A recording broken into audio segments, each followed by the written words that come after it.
Impeachment hearings for the IRS commissioner. The head of security at TSA forced out because of those long airport security lines. The Veterans Affairs Secretary comparing the long wait times for veterans care to lines at Disney. They're all connected, in my opinion, by what I'm going to call the failure of government. Joining us now from Texas, none other than former Congressman Ron Paul. Sir, welcome to the show. This is right up your street, is it not? Failure of government. But hold on, Congressman. Hold on a second. Hold on. Look, sure, I'm one of those guys who says, I don't want much government, but I know we need some. But we can never get that element of government that we need to work efficiently or in our favor. I think you'll agree with that. So, Stuart, I think you're teasing me a little bit. No, we can do without the IRS, we can do without the TSA, and we can do without the VA and do a much better job.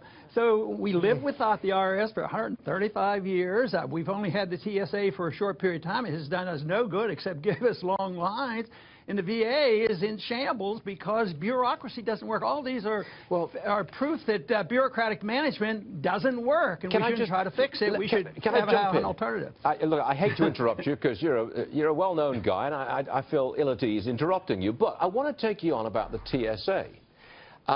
If you had no security going onto those planes at all, is that what you want? No security going onto the planes? No, I want security. They haven't provided anything. All they have done is undermine the liberties of the American people, and they haven't been proven to have stopped any terrorist attack.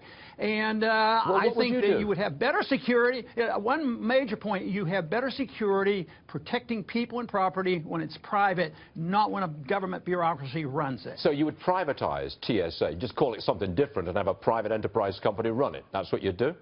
No, if you just hire a company, that borders along with corporatism. The responsibility of protecting property should be the owners of the property, just as the responsibility for you as a parent to protect you and your family and your kids is yours. You can't have a policeman come in and do it. So if you're running an armored car vehicle to carry money back and forth, you don't have the government have an official on there to make sure it's secure. If you run a chemical plant, it's always privatized and it's different. So if you're running an airline, you should be responsible for it. The government was essentially in charge of security before 9/11. They did a lousy job, so they got rewarded by making the government much, much bigger.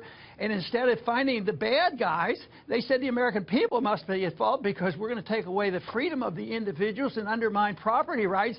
And it hasn't worked. It's led to this bankruptcy of ideas and the bankruptcy of this country and just a lot of arguments going on because they've rejected the notions of liberty. Liberty solves these problems, but bureaucracies do not. I'm with you. I'm with you. I just worry. You know how it is. I've got one last one, and I've only got 20 seconds. Who will you vote for? Would you tell me who you'll vote for? Is it the Libertarian candidate?